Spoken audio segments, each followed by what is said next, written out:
It's a beautiful Scottish Friday here at P&J Live in Aberdeen as our coverage of the 2024 Rogue Invitational continues. The strong men and strong women are done and handing things off now again to the CrossFit athletes for their second of 9 events that they will face this weekend. It is North Sea Tiger presented by Beyond the Whiteboard. Thanks so much for being with us, everybody. I'm Sean Woodland alongside affiliate cup champion Adrian Conway, and Kiki Dixon is down on the competition floor, kind of shifting gears here a little bit. Yeah, we are, man. We saw them go long and simple earlier in quicksand, and now we're going to watch them go short and complex. Overall standings coming into this event, it was a photo finish between Ricky Garrard and Jeff Adler in event number 1, just 0.2 of a second separating the two of them. Garrard on top with 100 points. Jeff Adler just 5 points back. Event number 2 is titled North Sea Tiger. It's an homage to the offshore oil workers here in Aberdeen, and like them, this one's going to be pretty tough.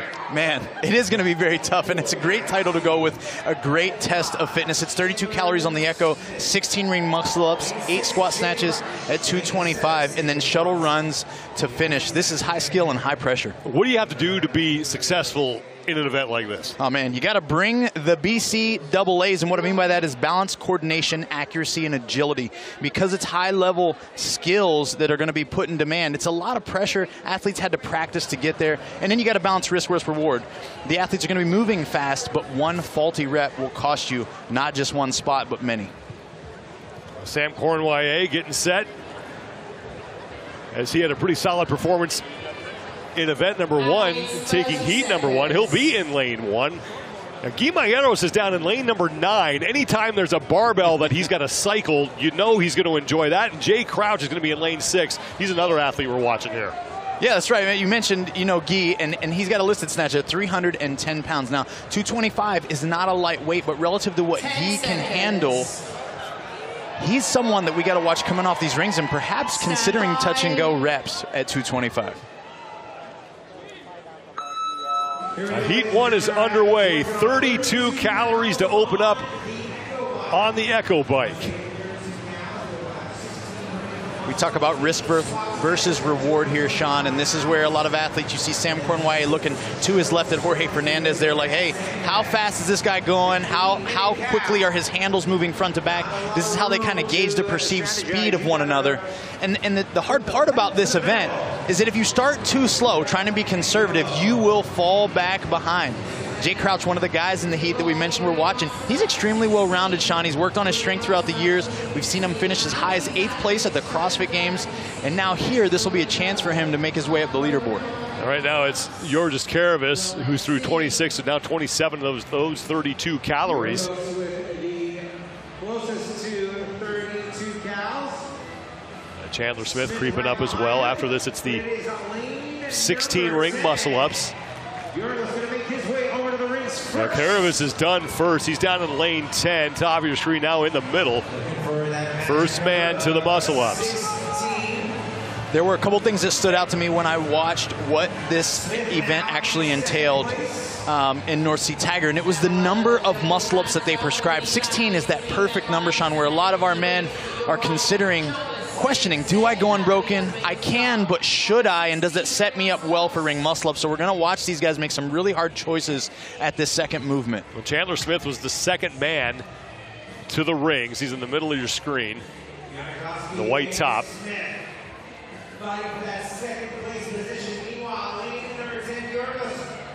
So at the 48 mark is when they will advance to the barbell.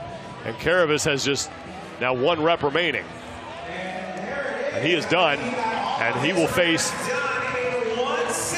8 squat snatches at 225 pounds, 102 kilos. And now watch this rest time by Karavis. He went 16 unbroken. Guy broke his up as he's about to jump back up on the rigs, but look at the downtime for Karavis. Was it worth it as he sits there and chalks his hands? He's been now kneeling for almost 20+ seconds.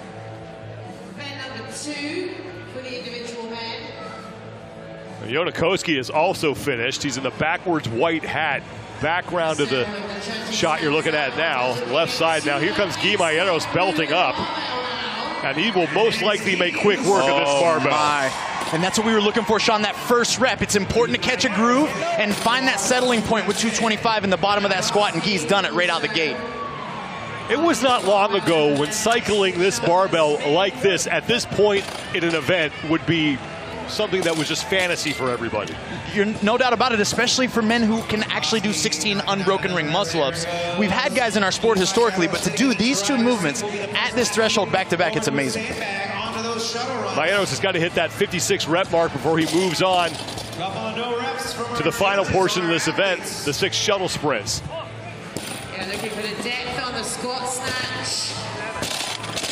We talked about missed reps being huge and pivotal in the outcome of this. And these athletes who are having the struggle point, they didn't catch that groove the same way that Guy did, and now he's off the bar. Now, Guy Maieros is done, and now he's got to do 3 total laps to close this thing out.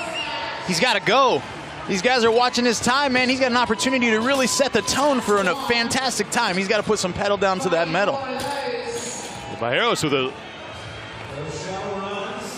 not very frantic pace here. As you mentioned, an opportunity to really make a comeback after his poor performance in event number 1 at no rep for Jonakowski. But Chandler Smith has got 2 reps remaining, and Guy Maieros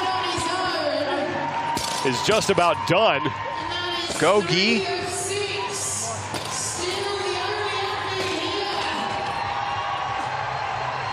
In my mind, I'm like, hey, is he doing this on purpose? Is this intended? Is he just really hurting?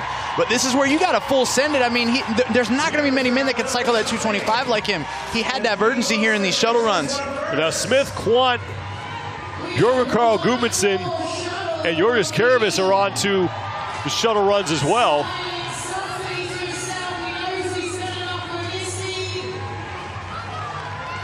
So 6 total laps. There you go. And Maieros is going to be done, and he will get across the finish line and take the heat. Right around 4 minutes, 45 seconds. 4:44.69 officially. The 62 is the number they need to hit before they can sprint across the finish line, and it is pretty close here as Chandler Smith and Sam Quant are fighting for second place in the heat behind Maieros.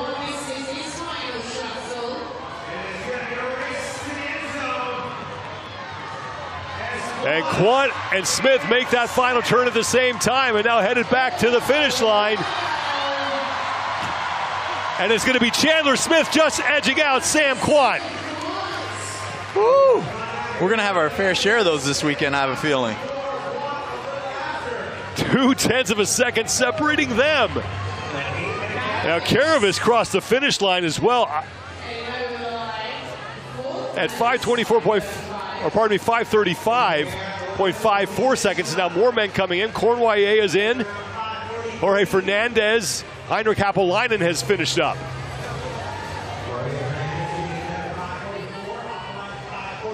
Leaves Jonakowski, Jay Crouch, and Saxon Panchik on the floor.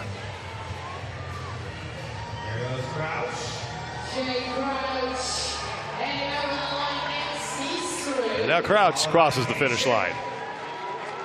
6:12.5 seconds, 7 seconds for Crouch. Panchik is in, and Jonakowski now with 1 rep remaining. And now he will come across. Well, Guy Maieros will take the heat at 4:44.69 seconds, courtesy of that work he did, shocker, on the barbell. Yeah, I mean, he put on a display of fantastic movement, and we talked about that even before, long before we watched athletes take the floor for this event. We chatted, Sean, and it was like, hey, those who move well, who have technical proficiency in the squat snatch, they're going to excel at this because that's demanded of you in this event the way it is written. Guy Maieros looking to rebound from his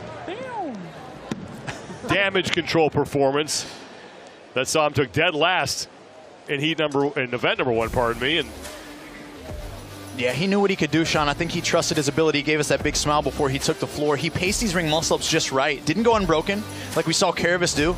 We know this is going to be one of those tests where it's like just because you can doesn't mean you should. He paced it just right, nailed it, made those snatches look easy, and then coasted across the finish line. We will see if that time sticks as we have one final heat remaining here in North Sea Tiger for the men. Guy Maieros, the only man to go sub 5, 4:44.69 seconds. And Chandler Smith just edges out Sam Quant in a great sprint to the finish. Georges Caravis and Sam Cornway round out the top 5.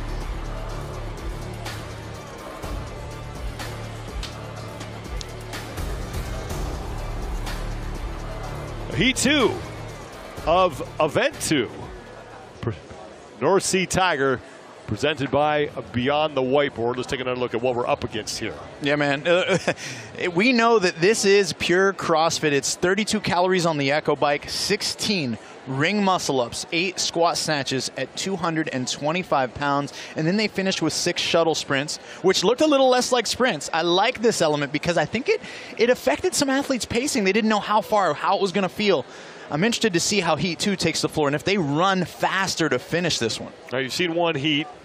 Do the keys change at all for you going into Heat 2? Gosh, they don't, because it was like the rich got richer. We knew Guy had a great snatch, and he brought his BCAAs. He's brought his balance, his coordination, his accuracy, and agility. We know he's strong, but that's really where it paid off, was his quality of movement. And then it's risk versus reward. Athletes who broke up the reps and paced early, they finish faster at the end. 10 men taking the floor here for this second of 2 heats. Check out your lane assignments for heat number 2. Jeff Adler, the man who finished second in event number 1, will be in lane number 6. Definitely keep an eye on him here. Defending champion Pat Vellner will be in lane number 5. And Ricky Garrard, the winner of event number 1, will work out of lane number 3.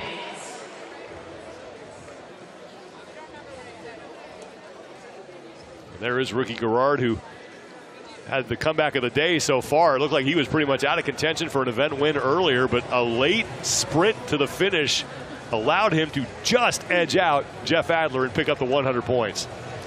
Yeah, it was an exciting finish, and we know that Ricky can ride that kind of threshold where we're suffering and still having to execute. This one's a little different, a higher skill demand, and the question is, how's he going to do with this element of controlled chaos here that's going to be demanded of him in North Sea Tiger?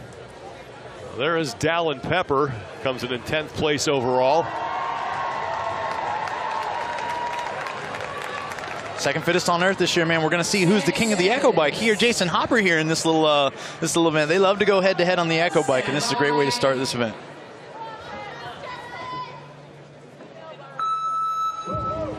Heat 2 is underway as Jeff Adler gets right to work on his 32 calories. Justin Medeiros working next to him. Medeiros is making his 3rd appearance at the Rogue Invitational. He's won this competition both times he's competed in it. And you mentioned Jason Hopper, who's in the green top towards the top of your screen. Well, what's ironic, we were getting that shot of Jeff. Carolyn Lambre, Jeff's coach and partner, said, hey, we're trying to get Jeff in this conversation of who's the king of the Echo Bike too, Adrian. Don't just leave him out of this. So we'll see if Jeff Adler gets off the bike maybe a little bit aggressive on this on North Sea Tiger. So far it's Dallin Pepper who's through 18 out of those 32 calories. James Sprague and Ricky Garrard right behind him. And there is Pat Vellner, 2-time Rogue Invitational champion.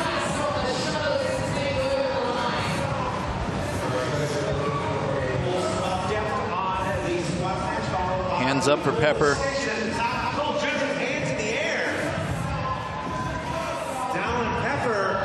Dallin Pepper is going to be the first man off as he heads to the rings for 16 muscle-ups, and Ricky Garrard will be right behind him, followed by Jason Hopper and James Sprague. And now Jeff Adler's off. Now, Sean, one of the things we like about Dallin is that clearly he's a 3-time Games champ as a teen, and then 2nd fittest this year, 5th fittest at the CrossFit Games the year before that. He has great levels of composure. This kind of pressure in an event that's done this fast, I really like him from a quality of movement perspective as we see him moving smooth and effortlessly on the rings, but also just self-awareness. Setting himself up for success on those 8 squat snatches will be key. Dallin Pepper through 42 of the 63 total scored reps here at the 48 rep mark. That's when he's going to move to the barbell. Now Ricky Garrard has overtaken him as the 2 men are both resting here on the set of 16. Justin Medeiros and Bjorn Carl Gudmundsson starting to creep up. Noah Olsen is working away on the rings. Olsen now sits in second place in the heat. Time to beat belongs to Guy Maieros at 4:44.69 seconds.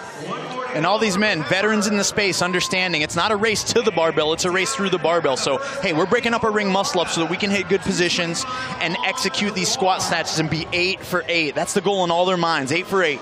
Well, Pepper, Gerard, Adler, Hopper, and Olsen, Fikowski all done with their ring muscle ups, and now on to the 8 squat snatches. Trying to avoid the no reps. 56 reps is what they need to hit before they start the shuttle runs. Now no rep for rookie Gerard. Pepper still your leader, left side of your screen. And you miss a squat snatch like that, Sean, it's like a double penalty. You waste the effort that you just contributed to do the rep, and you don't get the rep. So it's almost a double negative as we see Pepper just making slight work, rep after rep, singles on his way to completing number 6 right there. Adler trying to hold off a pair of Canadians as Fikowski, or probably Pepper was trying to hold off Adler and Fikowski. And we watched Adler just get hit with a miss, Sean, on that last rep. Yeah, Brent Fikowski's at the total opposite end of the floor from Pepper. Fikowski at the top of your screen in the black shorts and tank top. Now Pepper's off on his shuttle runs.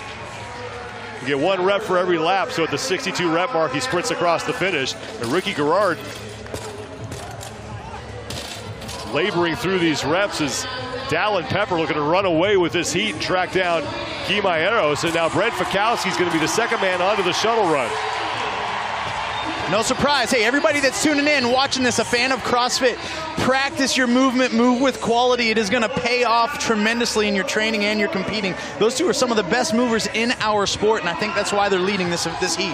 Well, Ricky Gerard's onto the shuttle runs, as are Adler and Hopper. One more for Spring and Pepper. Stay on the left. We're at 4:16. Pepper's got 1 more lap, and then he should make his way across the finish line. Yep. And he's going to have time, I think, to chase down Guy Maieros. The final turn for Dallin Pepper. So Dallin Pepper is going to pull it off and win event 2. 4:38.39 seconds and 100 points for Pepper. Brent Fikowski now your leader on the floor. He's at the far end.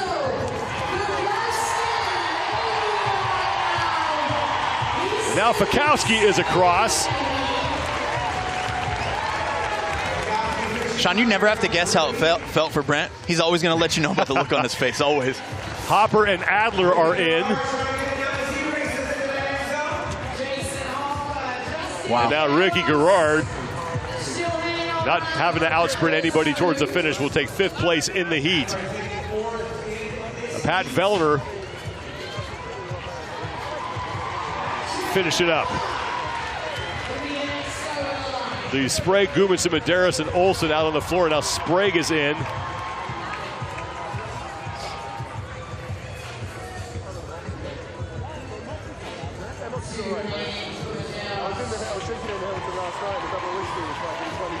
Bjorn Carl Gudmundsson will finish inside of 6 minutes. Leaves Medeiros and Olsen. Medeiros with his final lap. His final lap. And he is across. Noah Olsen has 4 laps remaining.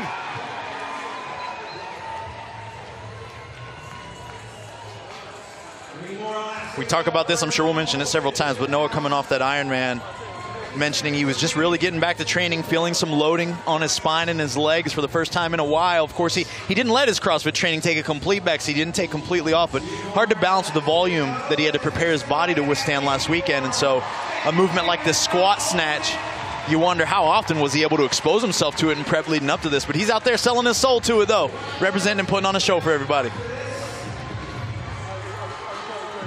I still remember his first appearance at the CrossFit Games. And it's back in 2014 when he burst onto the scene, made his first appearance there, and putting a shoulder into the pylon and getting across the finish, and was still enjoying himself after all these years on the competition floor. But I don't think anybody had a better time than that man. Dallin Pepper picks up the event win. 4:38.39 seconds to beat Guimaeros by 6 seconds. You talk about having it, Sean, the ability to seize the moment when the lights are bright and the pressure is the heaviest. Dallin has proven himself to be able to do that time and time again as he finds the spot where he really belongs, finishing second at the CrossFit Games this year, and now being able to win an event like this at the Rogue Invitational. It breeds a confidence in an athlete that is going to allow him to be at the top or the pinnacle of this sport for hopefully years to come. And he put it on display right there. 8 for 8 on the snatch. We talked about how important that was, and he didn't even hesitate, not once. And then just another day at work. Brush off your shoulder, young man. Another event win. That's his second at the Rogue Invitational here in his career. And another top 10 finish out of 2 events. Dallin Pepper 10th in event number 1, first in event number 2. Guimaeros, he needed that. He finished 20th in event number 1. He picks up a second place finish. And Brent Fikowski, who was 5th in the opening event, takes 3rd in event number 2. So off to a great start in his final competition as he's going to retire after the 2024 Rogue Invitational. Jason Hopper and Jeff Adler finishing 4th and 5th, with Ricky Garrard taking 6th. Let's go down to Kiki Dixon with Dallin Pepper. Dallin, congratulations on your event win here. What was the key to this event for you? You know, I'm good at an echo bike, so I knew if I could get off first and then still break the muscle ups, biking at that pace wouldn't affect me quite like the other guys. And then just making sure there's no misses. And I really love like squat snatch battery test, and that was exactly what it was. Well done. We're in Scotland for the first time with the Rogue Invitational. Aside from the Rogue Invitational itself, what are you looking forward to most about being in Scotland? Man, I know it's not, I mean, it's kind of related to the Invitational, but all of these fans over here across the pond are incredible. You guys make this so fun, and we're going to put on a show for you guys. Awesome. Thank you so much, and congratulations. Thank you. Dallin Pepper, second career event win at the Rogue Invitational, his first here in 2024. As he puts 100 points in his pocket, building momentum towards the end of day number 1. The women coming up next. We'll take a quick break, and our coverage will continue here from Aberdeen, Scotland, of the 2024 Rogue Invitational.